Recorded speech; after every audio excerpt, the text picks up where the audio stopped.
Abrimos nuestras Biblias en Éxodo 2, del 1 al 10. Una vez que lo hayan encontrado, nos ponemos de pie, por favor. Amén. Dice así la palabra de Dios: un varón de la familia de Leví fue y tomó por mujer a una hija de Leví, a la que concibió y dio a luz un hijo. Viéndole que era hermoso, le tuvo escondido 3 meses, pero no pudiendo ocultarle más tiempo, tomó una arquilla de juncos y calafateó con asfalto y brea, y colocó en ella al niño y lo puso en un carrizal a la orilla del río. Una hermana suya se puso a lo lejos para ver lo que le acontecería.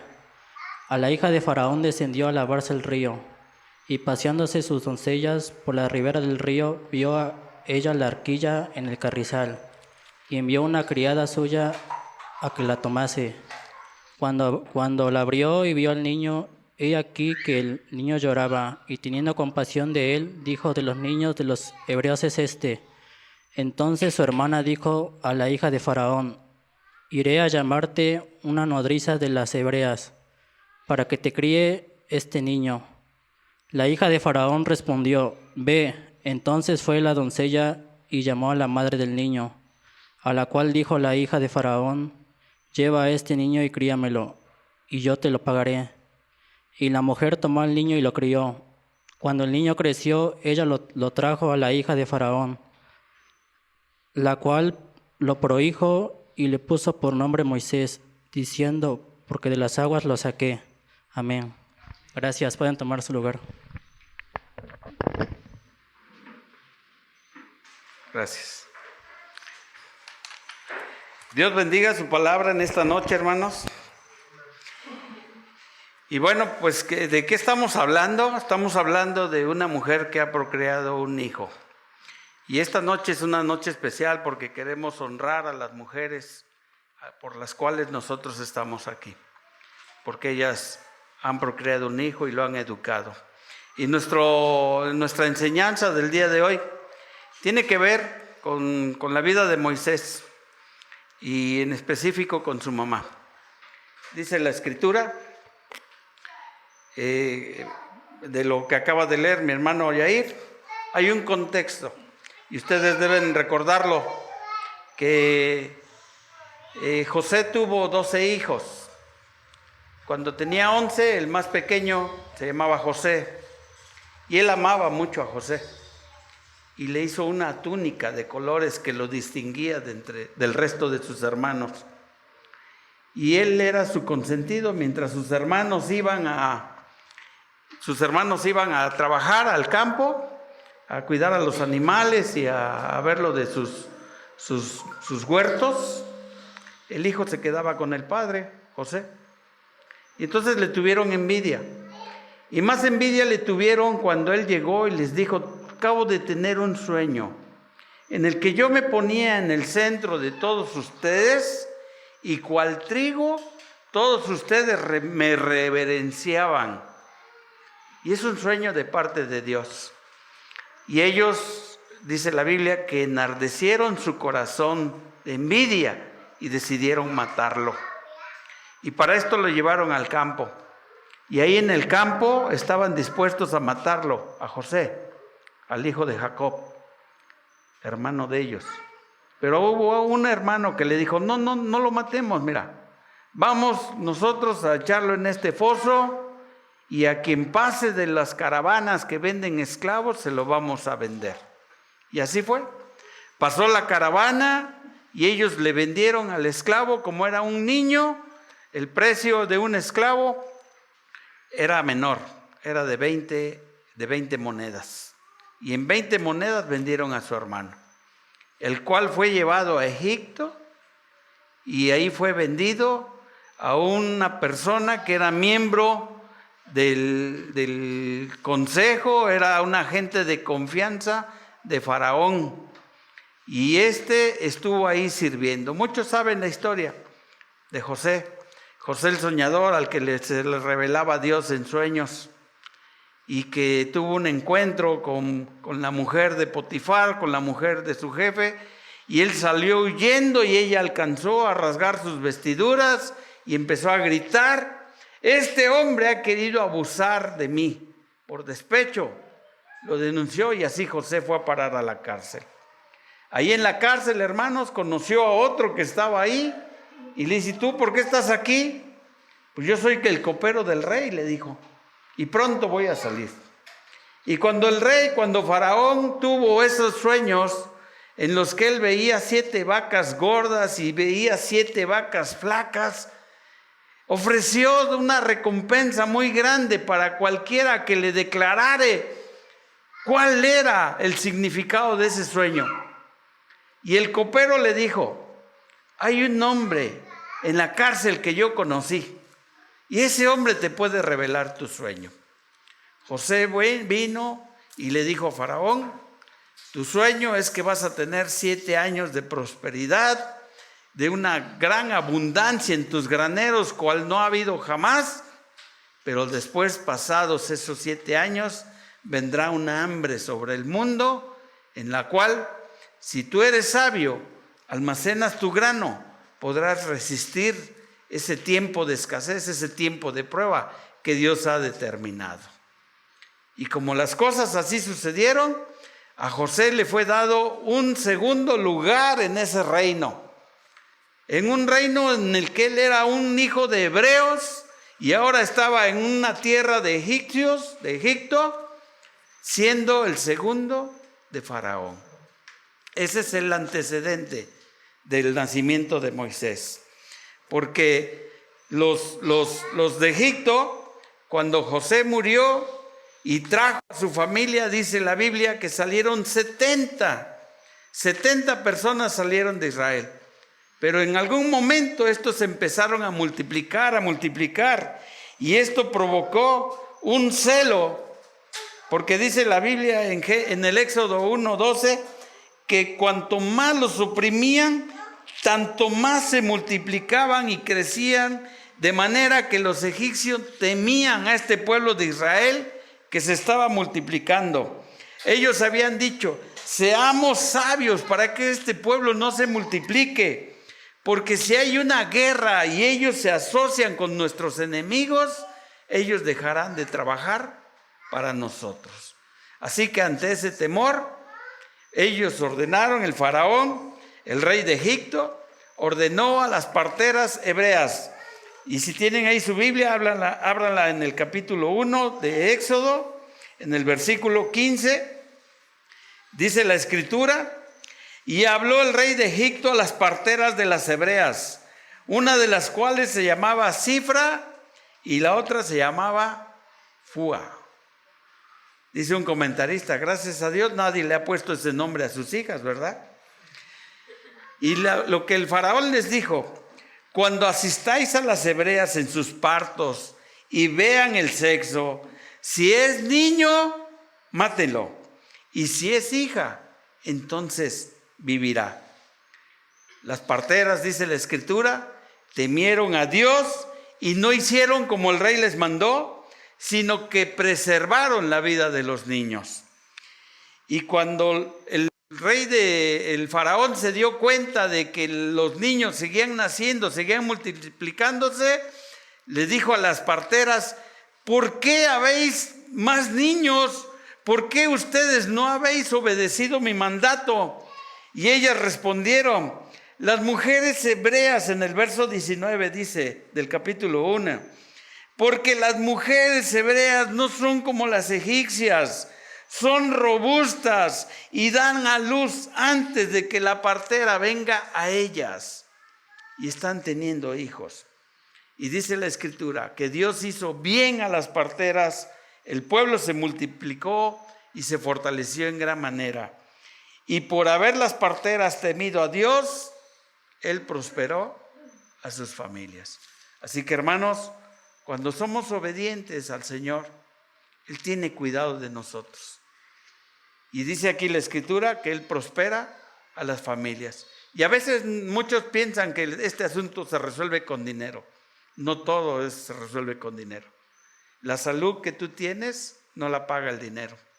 El que ver a tus hijos creciendo y sanos y verlos cómo tienen entendimiento, eso no lo pagas con dinero. El llegar a la casa de tus padres y ser bien recibido, no lo paga el dinero. Y por eso dice aquí, y por haber las parteras temido a Dios, Él prosperó a sus familias. No faltó el sustento en esas casas. Y el apóstol Pablo dijo muy claramente, con que tengáis abrigo y sustento, estemos contentos. Amén. Entonces estas mujeres fueron bendecidas por haber obedecido al Señor. Pero dice el versículo 22, entonces Faraón dijo a todo el pueblo, echad al río a todo hijo que nazca y a toda hija preservar la vida. O sea, ya no es que nazcan en el parto, no. A todo niño que encuentres, échalo al río. Esa fue la sentencia. Y lo que nos acaba de leer nuestro hermano Yair, que un varón de la familia de Leví tomó por mujer a una hija de Leví y tuvo un hijo, el versículo 2 del capítulo 2, dice que esta mujer concibió y dio a luz un hijo y viéndole que era hermoso, le tuvo escondido por 3 meses. Una mujer hebrea pare un hijo y como había una sentencia del rey, del faraón, de arrojar al río a cualquier niño, ella lo escondió 3 meses. Y cuando dice aquí la palabra hermoso, no es que fuera bonito y de ojos hermosos, todos los niños son hermosos. Ella vio que era hermoso para Dios. Ella vio que era hermoso para Dios.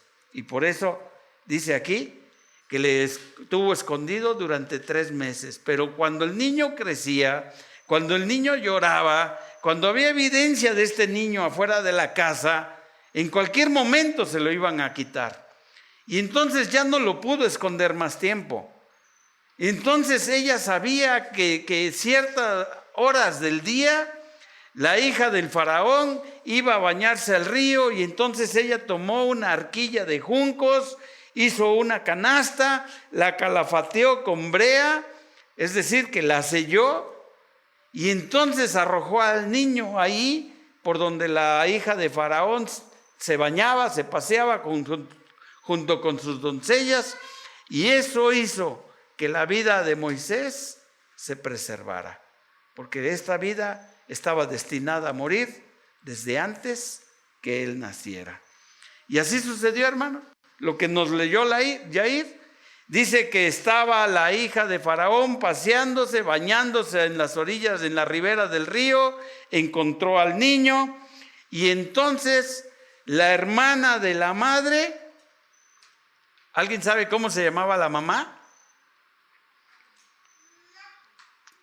No lo menciona la Biblia más que 2 veces. Y es un relato muy importante. Y solamente en Éxodo 15 y en Éxodo 6 lo menciona y dice que la madre de Moisés se llamaba Jocabed. Amén. Jocabed, hermanos. Y Jocabed envió a su hermana que estuviera por ahí cerca cuando iban a encontrar al niño. Y ella misma se ofreció a decirles: si necesitas quien lo amamante, quien lo críe, nosotros tenemos gente que tiene leche en su seno y ella te lo puede criar. Y por obra de Dios, este niño que fue encontrado por la hija del faraón fue alimentado y criado por su propia madre. Amén. ¿Cuántos años? No lo dice la Biblia, pero normalmente un niño se le destetaba a los 12 años. Es decir, a los 12 años ya podía irse a los pies de Gamaliel, a los pies de algún maestro para ser instruido por él. Muy seguramente 12 años Moisés recibió la instrucción de su madre. Así que, aparte del sexto sentido que tienen las mujeres, que nosotros los hombres no lo tenemos, porque ellas te dicen: no vayas, ahí vas. Cuando vienes de regreso, no, pues ¿qué crees? Te dije que no fuera. Tienen un sexto sentido que advierte, que Dios les ha dado. Aparte del sexto sentido, ellas tienen un don que Dios les ha dado y que no lo tiene ningún hombre. el don de procrear la vida, el don de dar vida. Y cuando dice la Escritura, en Génesis 1:28, que Dios creó al hombre a su imagen y semejanza, varón y hembra los creó, les dio una orden. Les dijo: fructificar y multiplicaos, llenar la tierra. Muy contrario a lo que hoy se vive, en donde la gente no quiere tener hijos. Muy contrario a lo que la gente dice: pues qué mundo les voy a dejar, todo contaminado, lleno de plástico, un calentamiento global, no sabemos cuándo esto se va a acabar, pues mejor adopta un perro, ¿ah? Y es lo que la gente hace hoy. Y están siendo contrarios a lo que la Biblia dice, porque Dios les dijo: fructificaos, multiplicaos y llenar la tierra. Hace poco veíamos un pasaje con la familia Domínguez y les decíamos que el hombre que haya esposa haya el bien y la benevolencia de Dios, no solo por tener la esposa, sino porque cuando tú eres soltero y te vas a casar, no te puedes mantener ni tú mismo. ¿Y cómo es que ahora vas a tener una compañera a la que estás obligado a sustentarla y a proveerle de ropa, de calzado, a darle un techo y una despensa y un refri y una mesa y una cama y una televisión? Y dices: pues si no me alcanza ni para mí. Pero es ahí en donde todos los que estamos casados, todos los que en algún momento dudábamos de casarnos, hemos visto la benevolencia de Dios. Y por eso dice: bienaventurado el varón que haya esposa y alcanza la benevolencia de Dios. No se preocupen, esa gente que dice mejor adopta un perro, no conoce de Dios, no conoce la Escritura. No sabe que Dios va a bendecir y que cuando Él nos da una responsabilidad, Él nos da las cosas para poder sustentarla. Él no te va a demandar algo que no te ha dado. Así. Entonces no te va a decir: tú instruye al niño en tu camino. Si no tienes hijos, te los va a dar para que los instruyas en su camino. Te va a decir que tu esposa, has hallado el bien cuando hayas esposa, y te va a dar los medios para sustentarla. ¿O no, Yair? ¿Cuánto tiempo tienes ya? ¿Un año, Un año, 2 meses. Y tú vas a su casa y pues ya tiene todo. Tiene su salita, tiene su mesa, su televisión, tiene todo. Ya hasta están pensando en comprar un coche. ¿Sí? Ahí está la benevolencia de Dios. O sea, Dios siempre va a respaldar su palabra, hermanos. Así que en Génesis 3:16, Dios les dijo a la mujer: multiplicaré en gran manera los dolores en tu preñez, y con dolor darás a luz a tus hijos. Con dolor darás a luz a tus hijos. Para que sepas lo que cuesta tener un hijo. Nosotros los hombres no lo sabemos, no lo sabemos. Pero he aquí ese don tan especial que Dios le ha dado a las mujeres, el de ser madres. No lo tiene ningún hombre. No se compra con dinero, ni con cirugías, ni con nada. Las únicas a quien Dios les ha dado ese don es a las mujeres. ¿Y por qué habla usted de las mujeres? Hermanos, porque próximamente el viernes vamos a estar de fiesta, ¿verdad? De manteles largos, todas ellas, y hasta las van a llevar a comer por ahí, y les van a dar un regalito a muchas de ellas, ¿verdad? Pero nosotros no celebramos las fiestas que celebra el mundo. Queremos reconocer a las mujeres por ese don que Dios les ha dado. Hay madres naturales a las que crían a sus hijos. Hay madres adoptivas que crían a los hijos de otras personas. Y muchas abuelas hacen esa función de ser madres adoptivas. Y hay otro sector que son las madres que viven solas, aquellas que han enviudado, aquellas que se han separado de su esposo, aquellas a las que el hombre no les respondió. Son madres que viven solas sin la ayuda de un hombre, así se define. Aquellas mujeres que crían a sus hijos sin la ayuda de un hombre. En la Biblia hay muchos casos. Hablando de las viudas, María era una viuda, Ruth era viuda, la viuda de Sarepta. Dentro de las que habían sido abandonadas, separadas, estaba la mujer de Samaria, está Agar. Hay muchos casos en la Biblia. Lo que les quiero decir es que en México hay 130 millones de habitantes. 66 millones de esos 130 son mujeres. Y en México hay 38 millones de mamás. El número es grande.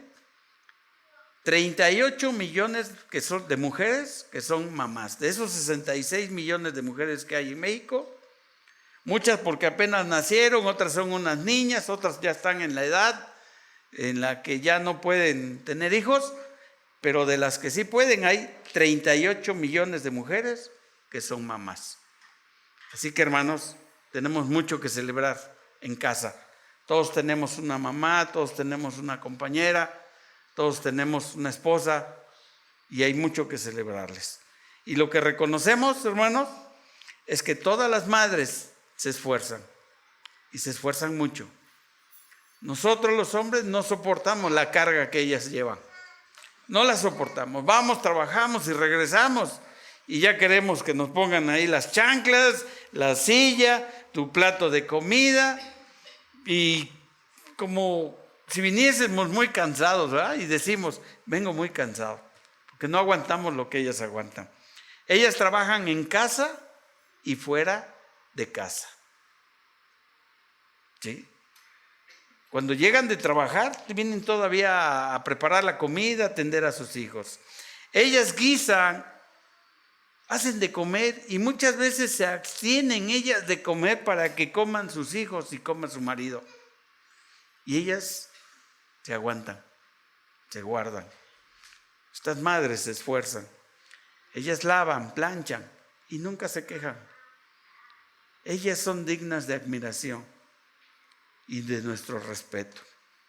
Hacen la tarea con sus hijos, ilustran a sus hijos y muchas veces les ponen cosas que ni ellas las entienden, pero los niños hacen la tarea, la resuelven. Ellas ven cómo le hacen. Ellas van y le dicen, pregúntale a fulanita, ve y pregúntale a aquella, ve con aquella. Y cuando ves, ya hicieron la tarea. El niño ya cumplió con su tarea. Pero eso es una labor que hacen las mamás. De ahí que tengan nuestro amor, nuestra admiración, nuestro respeto por esa labor que hacen. Los llevan a la escuela, los recogen de la escuela. Son enfermeras, son maestras. Hacen múltiples funciones las mamás. Y muchas de ellas son papás y mamás a la vez. ¿Sí? Así que dice en Génesis en el capítulo 12, que Dios le dijo a Abraham, en ti serán benditas todas las familias de la tierra. Y muchas veces el concepto de familia que tenemos es el esposo, la esposa y los niños. Con que haya dos, la mamá y el hijo, ya es una familia. Así que Dios le dio una promesa a Abraham y le dijo, en ti serán benditas todas las familias. Amén. Así que si tú estás sola, no te hicieron fuerte, entregaste tu corazón a la persona equivocada, si has tenido que resistir esta tempestad, como decía el canto, no te preocupes, no te preocupes, no estás fuera de la bondad y del amor que Dios tiene para sus hijos. Y las mujeres, por eso en Proverbios, en el capítulo 31, nos habla de la mujer virtuosa, haciendo una pregunta, ¿quién la hallará?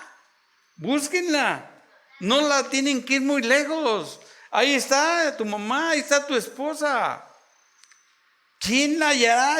No hay que buscarla mucho. Dice, de la mujer virtuosa que su estima sobrepasa largamente a las piedras preciosas. Este es el concepto que Dios tiene de las mujeres. Mujer virtuosa, ¿quién la hallará? Su estima sobrepasa la de las piedras preciosas. El corazón de su marido está en ella confiado y no carecerá de ganancias. Ella le da bien y no mal todos los días de su vida. No conozco una mujer que le diga a su esposo que te vaya mal. No, ¿verdad? ¿Sí? Dice que ella le da bien todos los días de su vida. Y hace referencia a las mujeres que trabajan. Busca lana y lino y con voluntad trabaja con sus manos. Es como una nave de mercader, una de esas que cruzan el océano. Trae su pan de lejos, se levanta aún de noche y da comida a su familia y ración a sus criadas. Considera la herencia y la compra y planta viñas del fruto de sus manos. Ciñe con sus lomos, con la fuerza de sus lomos y esfuerza sus brazos. Mujer virtuosa, así las ve Dios, mis amadas hermanas. Recuerden que diceles toda la escritura en Hebreos, dice toda la escritura es inspirada por Dios, toda. Y esto es lo que dice Proverbios, es el sentir de Dios para con las mujeres, hermanas. ¿Cuántas dicen amén? Amén, ¿verdad? Qué bueno es Dios, qué bueno es Dios. Porque no hemos sido consumidos por nuestro pecado, por nuestra manera de vivir, sino que Él ha extendido su amor para con nosotros, en especial con las mujeres. Hay un tipo de mujeres que son especiales, todas, pero hay un tipo de mujeres que son especiales. Y la Biblia nos habla de por lo menos 3 ejemplos. En 2 de Timoteo, en el capítulo 3, en el capítulo 1, verso 3, habla de Timoteo y cómo fue instruido dijo Pablo, traigo a la memoria la fe no fingida que hay en ti, la cual habitó primero en tu abuela Loida y en tu madre Eunice, y estoy seguro que en ti también. Está hablando de la abuela, está hablando de la mamá, y por si no se dieron cuenta, no toma en cuenta al papá, no da razón del papá, pero sí de lo que hicieron su abuela y su madre en Timoteo. Y Timoteo era el discípulo, el hijo, así le llamó Pablo, el apóstol, a Timoteo, mi hijo amado. Entonces, en 1 de Samuel, Ana era la esposa de Elcana, y yo le digo el canalla porque tenía 2 mujeres, y entonces tuvo una con la segunda, y esta segunda mujer, que era su sierva, se mofaba de Ana y le presumía a sus hijos, y seguramente hasta las fotos le mostraba de sus hijos, ¿verdad? Y el corazón de Ana estaba muy triste, y el canalla le dice, ¿por qué estás así, mujer? ¿Qué no te soy yo suficiente? Como no sé, muy humilde, ¿verdad? ¿Acaso no te soy yo suficiente? No, a mí me hace falta un hijo. Y ella hizo una oración, que es la oración de Ana. Y esta oración está en 1 de Samuel, en el capítulo 1, verso 11. Y dice, Ana orando, le dijo, Jehová de los ejércitos, si te dignares mirar la aflicción de tu sierva, y te acordares de mí, y no te olvidares de tu sierva, sino que le dieses a tu sierva un hijo varón, yo lo dedicaré a Jehová todos los días de su vida, y no pasará navaja sobre él. Los hijos consagrados a Dios se les llamaba nazareos, y estos nazareos había 2 cosas que tenían prohibidas, 3. Una es que les fuese cortado el cabello. 2, estaba prohibido para ellos siquiera comerse las uvas.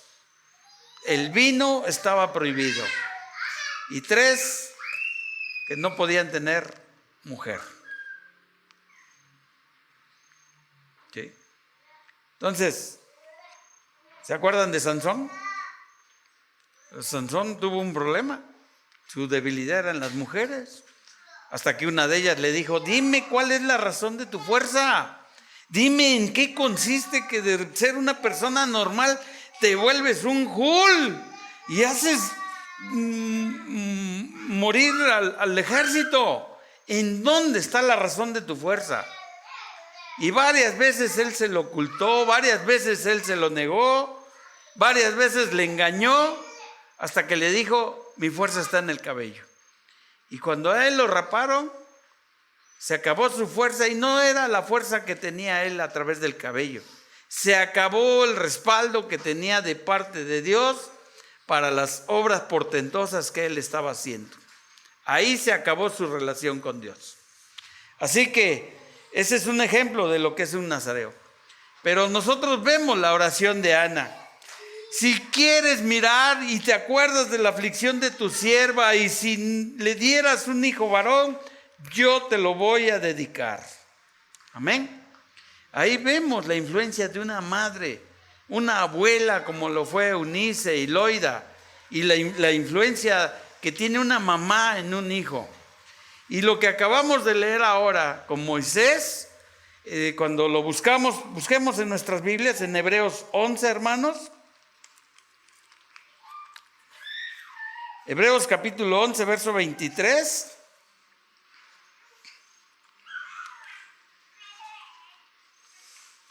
Hebreos capítulo 11 hace un resumen de los llamados héroes de la fe, aquellos que por su fe han impactado el mundo espiritual. Y la lista es muy larga, ¿no? Empieza por Abel, por Enoch, empieza por Jacob, por Abraham, por Isaac. Y en el verso 23 llega Moisés. Recuerden que Moisés para los judíos es el autor de la ley.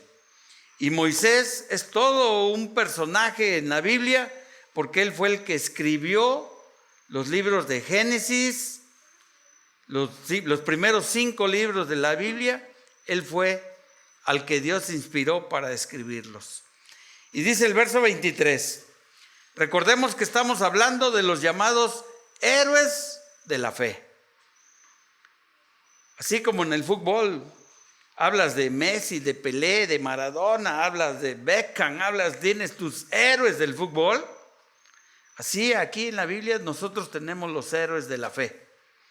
Y dice el verso 23, por la fe Moisés, cuando nació, fue escondido por sus padres durante 3 meses, porque le vieron hermoso para Dios y no temieron al decreto del rey.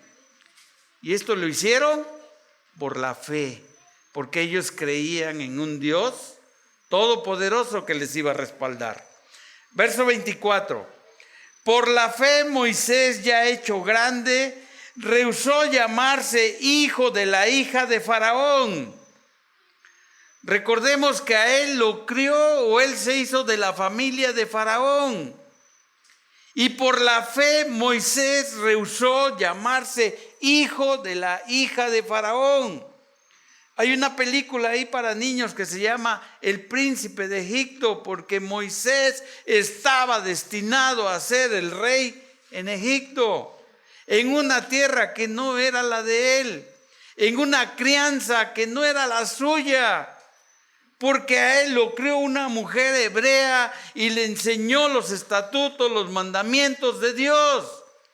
Le mostró al Dios todopoderoso que nosotros ahora conocemos, a este Dios todo bondadoso, a este Dios que ha creado los cielos, las estrellas y todo cuanto a nuestros ojos ni aún pueden ver. Él fue instruido en esta fe, en la fe de su madre, las hebreas, Jocabed, y por eso dice que cuando ya era grande, de 40 años, él rehusó llamarse príncipe de Egipto y escogió ser maltratado, vituperado, echado del pueblo de Egipto, antes que gozar de los deleites temporales del pecado. Y toda esta obra no la hizo él. Todo esto, hermanos, es la educación que él recibió de su madre. Dice la Escritura en el verso 26 del capítulo 11 de Hebreos: él tuvo por mayores riquezas el vituperio de Cristo que los tesoros de los egipcios. Y conste que era un imperio, había muchos tesoros ahí, había mucho oro, había muchos tesoros. Por una sola razón, dice aquí la Escritura, que él tenía la mirada puesta en el galardón, no en las cosas presentes, en las cosas futuras. Amén. Entonces, ¿todo esto es por Moisés? No, hermanos. Es como cuando alguien pasa a dar su testimonio, ¿verdad?, en las iglesias cristianas. No, pues yo fui bien borracho, no, pues yo fui esto, y todo el mundo, pobrecito, hermano, pobrecito. No, pobrecita la esposa, pobrecitos los hijos, son los que sufrieron el maltrato, son los que le tuvieron que lavar la cara y todo porque llegaba bien briago, ¿no? Recuerdo hace años, mi papá, antes de conocer de Cristo, llegaba y así se metía en el plato de frijoles la cara. Ahí le estaba mi mamá limpiando, ¿sí? Porque así es, no es el testimonio de él, es el testimonio de su madre. Porque siempre atrás de esa persona que viene a dar su testimonio hay alguien. Y es la esposa, son los hijos o es su madre. Siempre, siempre. Me sorprende mucho ahora que hubo una carrera el domingo y pues los patrocinadores se cuelgan del que ganó y le sacan la entrevista y él dijo: recuerdo de mis padres, cuando me regalaron un carrito de Fórmula 1 y hoy puedo decir que he ganado una carrera de Fórmula 1 por mis padres, que fueron los que me instruyeron. Así que siempre detrás del testimonio de una persona hay alguien. Y a veces es tu esposa, es tu mamá o son tus hijos. Así que hablando de los héroes de la fe, el mérito no es para Moisés, es para Jocabet, su madre. Jocabet significa Jehová es mi gloria. Y es lo que esta mujer hacía. Cada cosa que ella hacía era para que el nombre de Jehová, el nombre de Dios, fuese glorificado, fuese exaltado. Hoy es muy común que nosotros cuando vamos a una obra, vamos a hacer algo, entre nosotros nos decimos pues que Dios se glorifique, ¿verdad? Pero esta mujer ya lo traía de nacimiento. Su nombre significaba Jehová es mi gloria. Y la Biblia solamente habla 2 veces de ella. En Éxodo 6:22 y en Números 26:59 da su nombre junto con el de sus hermanos. Aarón y Miriam se llamaba la hermana de Moisés, hijos de Jocabet. Dice la Escritura que en Hechos 7:22, no lo busquen, dice que él estuvo expuesto a la muerte y la hija de Faraón le recogió y lo hizo su hijo, como nos dijo Yair, lo prohijo, es decir, lo hizo su hijo. Y Moisés fue enseñado en la sabiduría de los egipcios y era poderoso en palabras y obras. A eso es a lo que él renunció. Por una razón, por lo que hizo su madre antes de que él tomara una decisión. Y porque la madre de él vio 4 cosas en Moisés. Vio el valor de su hijo para Dios. Acuérdense que cuando dice la Escritura, vio que el niño era hermoso. No era hermoso para ella, era hermoso para Dios. Ella vio el valor de su hijo para Dios. Ella salvó la vida de su hijo, no para ella, porque lo arrojó al Nilo y el Nilo estaba lleno de cocodrilos. Salvó la vida de su hijo para Dios.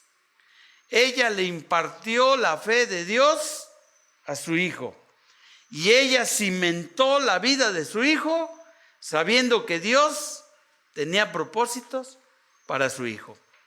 Todos los que aquí somos padres, educamos a nuestros hijos con un propósito.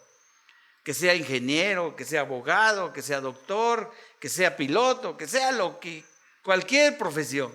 Y nos esforzamos y pagamos las colegiaturas y les compramos los libros y todo lo que les hace falta porque tenemos la mirada puesta en que sean algo. Pero esta mujer, Jocabed, su mirada estaba puesta en que su hijo fuese un siervo de Dios y útil a los propósitos de Dios. Ahora yo pregunto, ¿quién fue el que sacó a Israel de Egipto? ¿En la mano de quién? ¿Quién tuvo que ir con Faraón? ¿Quién le dijo a Dios, cómo voy yo a presentarme ante Faraón? Soy un hombre tartamudo. Me cuesta hablar, ¿cómo voy a ir yo ante Faraón y decirle, deja salir a mi pueblo para que me adore? Y Dios le dijo, no temas, yo pondré palabras en tu boca y pongo a tu hermano Aarón para que te auxilie en eso. O sea, Dios nunca te va a dejar solo, hermano, hermana. En el cuidado de tus hijos, conságralos a Dios. Todas las madres son especiales, pero hay un tipo de madres consagradas para Dios, que consagran a sus hijos para Dios. Instruye al niño en sus caminos y aun cuando fuere viejo, no se va a apartar de ellos, dice la Escritura. Porque esta mujer vio el valor de su hijo para Dios, salvó la vida de él para Dios, impartió la fe de Dios y cimentó la vida de él para los propósitos. Y esto nos lleva a hacernos una pregunta. Ahora, ¿cómo consagro yo a mi hijo para Dios? Porque en tu corazón ahora estas palabras te están sembrando. Yo voy a consagrar a mi hijo. Cuando lo tenga, yo lo voy a consagrar. Ahora que es tiempo y están chiquitos y me hacen caso, yo los voy a consagrar. ¿Cómo voy a consagrar a mis hijos para Dios? 1. Ora con él y ora por él. No descuides la oración. Es la herramienta más poderosa que tenemos para estar delante de Dios. Delante del Supremo, del que ha creado todas las cosas. Y como dice la Escritura, que ha dado a su Hijo, ¿cómo no nos va a dar con él todas las cosas? No temas, no te va a faltar para criarlo. No temas, no te va a faltar para mandarlo a la universidad. No temas cómo pagar esa pensión y esos alimentos cuando él esté fuera. No temas, Dios va a poner los medios. Lo hizo con Moisés hace miles de años. Lo va a hacer contigo porque él es fiel. Ora y lee la Biblia, ora con él y ora por él. 2. Lee la Biblia con él. Hay Biblias para niños con ilustraciones. Ellos entienden perfectamente cuando construyen una casa sobre la arena y una casa sobre la roca que es Cristo. Lee la Biblia con él todos los días. No te vayas a la cama. No dejes que se vaya a dormir sin antes haber leído un versículo, un pasaje de la Biblia. Cuéntale de Noé, de Sansón, de David.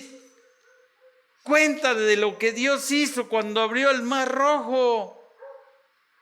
Cuéntale, los niños tienen una percepción tremenda. Nosotros creemos que no perciben, pero ellos claramente lo perciben. Cómprale una Biblia con sus ilustraciones para que ellos lo entiendan, porque una imagen habla muchas veces más que una palabra. Tercer punto para consagrar a mi hijo para Dios: canta con él canciones que exaltan a Cristo. Las canciones de niños alegran el corazón, no solo del niño, también de los padres. Obedece a tu papá, obedece a tu mamá, porque será de gran bendición, dice un canto. Dice otro canto de la roca, que es Cristo. Y hay cientos de canciones de niños que son hermosas y que va sembrando la semilla de Cristo en su corazón. Lo voy a repetir. Ora con él y por él. Lee la Biblia con tu hijo. Canta las canciones de Cristo para él. Y tráelo a los eventos. No lo dejes. Si hay una reunión de niños, de mujeres, tráelo a los eventos. Él va a entender que este es su medio, que él nació para estar ahí durmiendo, sentado, esperando a que termine la reunión. Y va a andar corriendo en los pasillos de la iglesia y ese va a ser su hábitat, su entendimiento. No le va a ser raro ni le va a aburrir cuando tú lo lleves. Tráelo a todos los eventos, llévalo a la iglesia. No llegues sin ellos. Y por último, llévalos a los festivales de niños, a la escuelita bíblica, a la escuelita dominical, a todos los eventos que la iglesia evangélica cristiana realiza para los niños.